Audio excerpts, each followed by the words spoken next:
सोच के देखो, आप जमीन से 10,000 किलोमीटर की ऊंचाई पर हैं, यानी दुनिया की सबसे ऊंची बिल्डिंग बुर्ज खलीफा से भी 3 गुना ऊपर। इतनी ऊंचाई में हवा में ऑक्सीजन की कमी होती है और तापमान जमा देने वाला होता है। अब अचानक एक धमाका होता है। एक सेकंड पहले आप अपनी सीट पर बैठकर कॉफी पी रहे थे और अगले ही सेकंड आपके पैरों के नीचे से जमीन खिसक जाती है। अब आपके पास कोई पैराशूट नहीं है, कोई ग्लाइडर नहीं है, कोई लाइफ जैकेट नहीं है।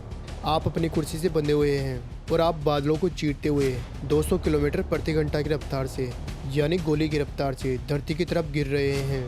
अब आप सोच रहे होंगे कि इतनी ऊंचाई से गिरने के बाद इंसान का बचना नामुमकिन है। इतनी ऊंचाई से गिरने से शरीर के चीथड़े उड़ जाते हैं। लेकिन 1971 में कुदरत ने अपना एक अलग ही खेल खेला। एक 17 साल की लड़की ने साइंस, ग्रेविटी और मौत तीनों को गलत साबित कर दिया। उस लड़की का नाम था जूलियाने कोएप्के। वो आसमान से गिरी और अमेज़न के हरे भरे जंगल में जाकर अटकी, जहाँ जहरीले सांप, भूखे जगुआर और जानलेवा कीड़े राज करते हैं। वो लांसा फ्लाइट 508 की इकलौती सर्वाइवल थी। गिरने के बाद जो जंगल में उसके साथ हुआ वो गिरने से भी ज़्यादा भयानक था। उसके घावों में कीड़े पड़ गए थे, वो लगभग अंधी हो चुकी थी और सड़ी हुई लाशों के बीच 11 दिनों तक आंख मिचौली खेलती रही। आज हम चलेंगे उस खौफनाक सफ़र पर जहां हर कदम पर मौत इंतजार कर रही थी। तो कहानी की शुरुआत होती है 24 दिसंबर 1971 को, क्रिसमस के एक दिन पहले। पेरू की राजधानी लीमा का एयरपोर्ट खचाखच भरा हुआ था। हर इंसान के चेहरे पर घर जाने की खुशी थी। इस भीड़ में खड़ी थी 17 साल की जूलियाने और उसकी माँ मारियाने कोएप्के। जूलियाने बहुत खुश थी। उसने एक दिन पहले ही अपनी हाई स्कूल ग्रेजुएशन पूरा किया था और अब वो अपने पिता से मिलने के लिए बहुत ज़्यादा एक्साइटेड थी। उन्हें जाना था पुकालपा, जहां अमेज़न रेन फॉरेस्ट के बीचों बीच जूलिया के पिता हंस विलियम कोएप्के एक रिसर्च स्टेशन पर उनका इंतजार कर रहे थे। लेकिन यहाँ एक बड़ी दिक्कत थी। क्रिसमस की भीड़ की वजह से सारी अच्छी और बड़ी एयरलाइंस की फ्लाइट बुक थी। माँ बेटी की बहुत मशक्कत करने के बाद जिस फ्लाइट में उन्हें जगह मिली वो थी लांसा एयरलाइन की फ्लाइट 508। दोस्तों, उस समय लांसा की बदनामी पूरे पेरू में थी। उनके प्लेन पुराने थे, मेंटेनेंस खराब थी। लोग मजाक और डर में इसे उड़ता हुआ ताबूत कहते थे। जूलियाने के पिता ने उन्हें पहले ही कहा था, कुछ भी हो जाए लांसा से मत आना, वो सुरक्षित नहीं है। लेकिन जूलियाने की माँ मारिया को क्रिसमस पर अपने पति के पास पहुंचना था। उन्होंने सोचा सिर्फ 1 घंटे का तो रास्ता है, इतनी देर में क्या ही हो जाएगा। यही एक वो गलत फैसला था जिसने उनकी हंसती खेलती दुनिया उजाड़ दी। सुबह के करीब 11 बजे लॉकहीड L-188 इलेक्ट्रा प्लेन ने उड़ान भरी। प्लेन में करीब 92 लोग सवार थे। किसी के हाथ में गिफ्ट थे तो कोई केक ले जा रहा था। शुरुआत के 30 मिनट सब कुछ ठीक था। जूलिया ने विंडो सीट 19A पर बैठी थी। नीचे अमेज़न का घना जंगल किसी हरे कालीन की तरह लग रहा था। माँ और बेटी साथ में सैंडविच खा रही थी। किसी को अंदाजा नहीं था कि ये उनका आखिरी खाना है और उनकी आखिरी हंसी है। अचानक माहौल बदला। ओरिजन में गहरे काले बादल दिखाई दिए। ये अमेज़न के सबसे खतरनाक घना तूफानी बादल थे जिनमें तूफानी हवाएं चलती है। यहाँ पायलट ने एक गलती की। उसने बादलों के ऊपर से जाने के बजाय उनके बीच से प्लेन को निकालने का फैसला किया। दोपहर के 12 बजे थे, लेकिन प्लेन के अंदर रात जैसा अंधेरा छा गया। प्लेन एक भयानक तूफान में फंस गया। वो हवा में उछलकर ऊपर नीचे हो रहा था। सामान ऊपर के लॉकर से गिर रहा था। लोग चीख रहे थे। जूलियाने की माँ ने डरते हुए उसका हाथ कसकर पकड़ा और कहा, उम्मीद है सब ठीक होगा। लेकिन तभी एक बहुत तेज रोशनी दिखाई दी। बिजली सीधे प्लेन के राइट विंग पर गिरी, ठीक वहाँ जहाँ फ्यूल टैंक था। जूलियाने ने देखा कि प्लेन के पंख में आग लग गई है। उसने अपनी माँ के आखिरी शब्द सुने जो आज भी उसके कानों में गूंजते हैं, अब सब खत्म हो गया है। अगले ही पल जोरदार धमाका हुआ। प्लेन हवा में टूटकर बिखर गया। हवा का दबाव इतना तेज था कि प्लेन के केबिन से जूलिया बाहर खिंच गई। जरा उन नज़रों को अपने दिमाग में सोचकर देखो। जूलिया ने अब प्लेन के अंदर नहीं है, वो खुले आसमान में है। 3 किलोमीटर नीचे अमेज़न का जंगल उसका इंतजार कर रहा है। वो अपनी सीट से बंधी हुई थी। वो सीट हवा में गोल गोल घूमते हुए नीचे गिर रही थी। हवा का शोर इतना था कि कान के पर्दे फट सकते थे। ठंड इतनी कि खून जम जाए। घूमने की स्पीड इतनी ज़्यादा थी कि जूलिया का दिमाग सुन हो गया और वो हवा में बेहोश हो गई।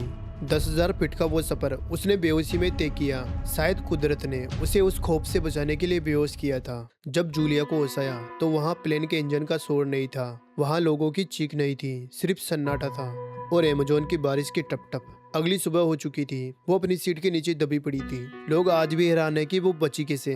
कुछ थ्योरीज कहती है कि जिस सीट पर वो बैठी थी वो हवा में घूमते हुए एक पैराशूट की तरह काम करने लगी और जब वो गिरी तो अमेज़न के घने पेड़ों और बेलों ने उसे किसी जाल की तरह कैच कर लिया, जिससे उसकी गिरने की स्पीड कम हो गई। लेकिन दोस्तों, होश में आना सिर्फ मुसीबत की शुरुआत थी। जूलियाने ने अपनी आंखें खोली।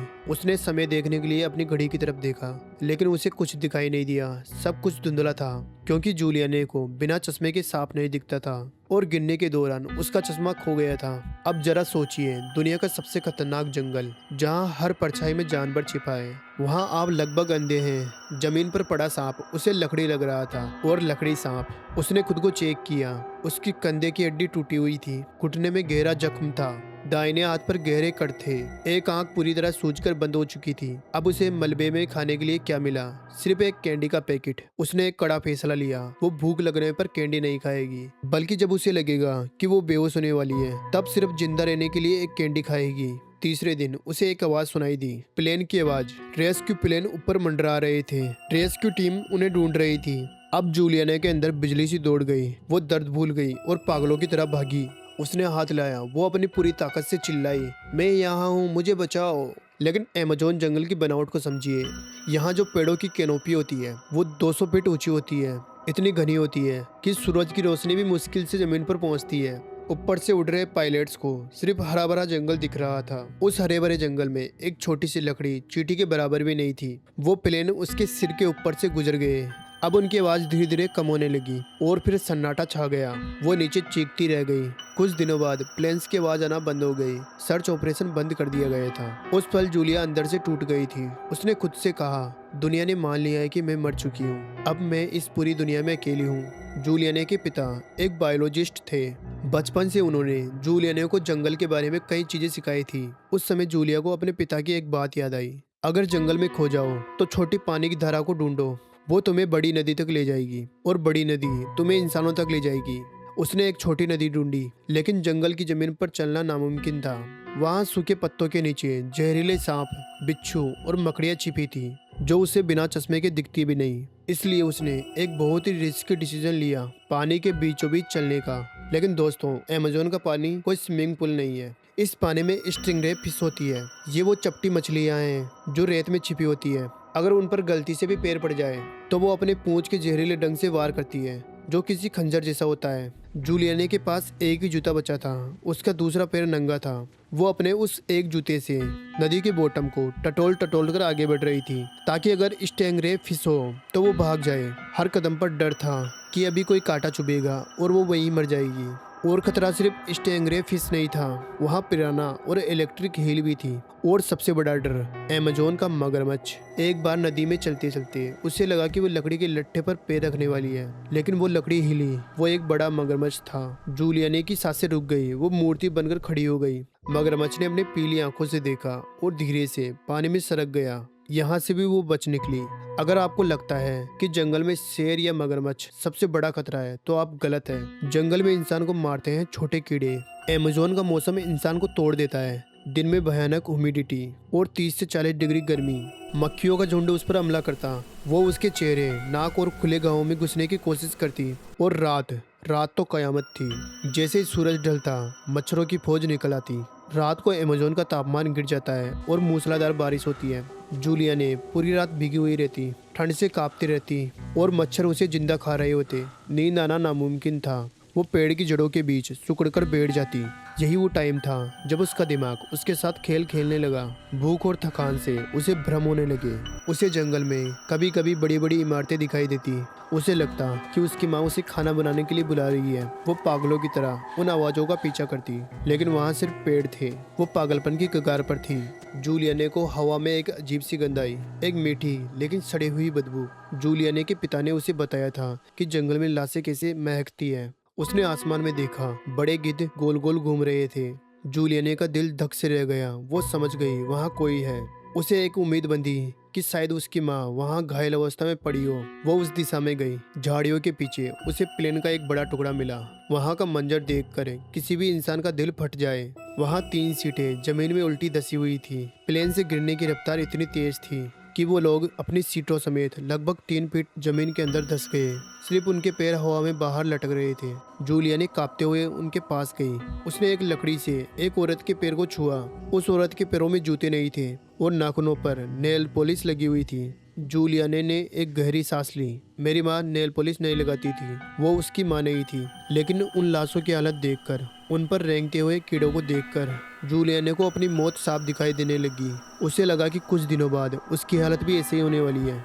अब तक जूलिया के शरीर पर कई घाव हो चुके थे, लेकिन उसके बाजू पर एक गहरा कट था। जंगल की मक्खियों ने उस खुले घाव पर अंडे दे दिए थे और अब वो अंडे फूट चुके थे। जूलिया ने देखा कि उसके घाव के अंदर कुछ हिल रहा है। वो कीड़े थे। जरा कल्पना कीजिए उस डर की। आप जिंदा चल रहे हैं, लेकिन कीड़े आपको जिंदा खा रहे हैं। वो कीड़े उसकी त्वचा के नीचे सुरंग बना रहे थे। जूलिया ने उन्हें अपनी नस के ऊपर चलते हुए महसूस कर सकती थी। वो दर्द कैसा होगा, आप खुद सोच लो। उसे माइसिस हो गया था। उसे डर था कि कीड़े अगर उसकी हड्डियों तक पहुंच गए तो उसे गैंग्रीन हो जाएगा और उसका हाथ काटना पड़ेगा या वो इन्फेक्शन से मर जाएगी। लेकिन इस हालत में भी वो रुकी नहीं। वो रोती रही, लेकिन वो चलती रही। सफर के 10वें दिन जूलिया की चलने की रफ्तार खत्म हो चुकी थी। वो अब चल नहीं पा रही थी। वो नदी के किनारे पर कीचड़ में रेंग रही थी। उसे लगा था कि आज उसका आखिरी दिन है। तभी उसे नदी के किनारे कुछ दिखाई दिया, एक नाव। उसे लगा ये फिर से कोई सपना है। उसने कांपते हाथों से नाव को छुआ। वो असली लकड़ी थी। नाव के बाद उसे पास ही एक छोटी सी झोपड़ी दिखी। वहाँ कोई इंसान नहीं था, लेकिन उसे वहाँ एक गैलन पेट्रोल मिला। उसे याद आया कि उसके पिता ने एक बार कुत्ते के घाव से कीड़े निकालने के लिए मिट्टी के तेल का इस्तेमाल किया था। जूलिया ने पेट्रोल उठाया और सीधे अपने खुले कच्चे घाव पर डाल दिया। जैसे ही पेट्रोल घाव पर गिरा, जलन इतनी तेज थी कि जूलिया की चीख पूरे जंगल में गूंज गई। वो दर्द बर्दाश्त से बाहर था, लेकिन पेट्रोल की वजह से वो कीड़े सांस नहीं ले पा रहे थे। वो बाहर भागने लगे। जूलिया ने अपनी कांपती उंगलियों से एक एक करके कीड़ों को अपने मांस से बाहर खींचना शुरू किया। उसने कुल 35 कीड़े अपने हाथ से नोचकर बाहर निकाले। खून बह रहा था, हाथ सूज गया था, लेकिन उसे सुकून मिला। उसने वहीं झोपड़ी में सोने का फैसला किया। अगली सुबह 11वें दिन उसे बाहर कुछ इंसानों की आवाज सुनाई दी। उसने सोचा कि यह फिर से कोई भ्रम है, लेकिन नहीं। 3 पेरुवियन लकड़हारे वहां आए थे। जब उन्होंने झोपड़ी में जूलिया को देखा तो वो डर के पीछे हट गए। जूलिया की हालत देखी, आंखें खून से लाल, चेहरा सूजा हुआ, कपड़े फटे हुए, बाल उलझे हुए। स्थानीय लोगों की मान्यता थी कि इस जंगल में यमांजा नाम की चुड़ैल रहती है। उन्हें लगा कि ये वही है, लेकिन जूलिया ने स्पेनिश भाषा में अपनी बची खुची ताकत से कहा, मैं एक लड़की हूँ, मैं लांसा क्रेस में थी, मेरा नाम जूलिया है। इन लकड़ी काटने वालों को यकीन नहीं हुआ। उन्होंने उसे पानी पिलाया, उसके घावों को साफ किया। अगले दिन वो उसे अपनी नाव में डालकर 7 घंटे के सफर पर ले गए। हरिज कोले पर जूलिया दर्द से चिल्ला रही थी। अंत में उसे अस्पताल पहुंचाया गया। वहां जब वो अपने पिता से मिली तो वो पल बयां करने लायक नहीं था। दोनों कुछ बोल नहीं पाए, बस गले लगकर रोते रहे। एक बाप जिसे लगा था कि उसने सब कुछ खो दिया।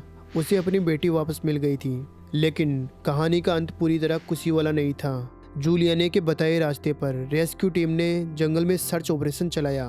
12 जनवरी को उन्हें जूलिया की मां का शव मिला। जांच में पता चला कि गिरने के बाद उसकी मां भी जिंदा थी। वो भी बच गई थी, लेकिन वो बुरी तरह घायल थी। उसकी हड्डियां टूट चुकी थी और वो चल नहीं सकती थी। उन्होंने कई दिनों तक अपनी बेटी का इंतजार किया होगा और अंत में अकेलेपन, प्यास और दर्द में दम तोड़ दिया। ये वो बोझ है जिसे जूलिया आज भी अपने दिल पर लेकर जीती है, खास में माँ को ढूंढ पाती। आज जूलिया कोएब के एक बूढ़ी औरत है। वो लगभग 70 साल के आसपास है। और सबसे हैरानी की बात जानते हैं क्या है? इतने भयानक हादसे के बाद जिससे किसी को भी जंगल से नफरत हो जाए, जूलिया एक मशहूर जूलॉजिस्ट बनी और वो उसी जंगल में लौट गई। वो आज भी उसी जंगल को बचाने के लिए काम करती है जिसने उन्हें इतना दर्द दिया था। एक इंटरव्यू में उसने कहा, मैं उस जंगल से नफरत नहीं करती। जंगल ने मेरी माँ को छीना, लेकिन जंगल ने मुझे बचाया भी। अगर वो पेड़ नहीं होते, वो पानी नहीं होता, तो मैं भी मर जाती। दोस्तों, जूलिया की कहानी हमें सिखाती है, जब तक सांस है तब तक उम्मीद नहीं आनी चाहिए। हालात चाहे कितने भी बुरे क्यों ना हो, अगर आपके अंदर जीने की जिद है तो मौत को भी खाली हाथ लौटना पड़ता है। अगर आपको ये वीडियो पसंद आई है तो वीडियो को लाइक जरूर करना, और अगर आपको ऐसी और वीडियोस देखनी है तो इस चैनल को सब्सक्राइब जरूर करना, ताकि मुझे भी और वीडियोस बनाने का मोटिवेशन मिलता रहे। अब मिलते हैं अगली वीडियो में।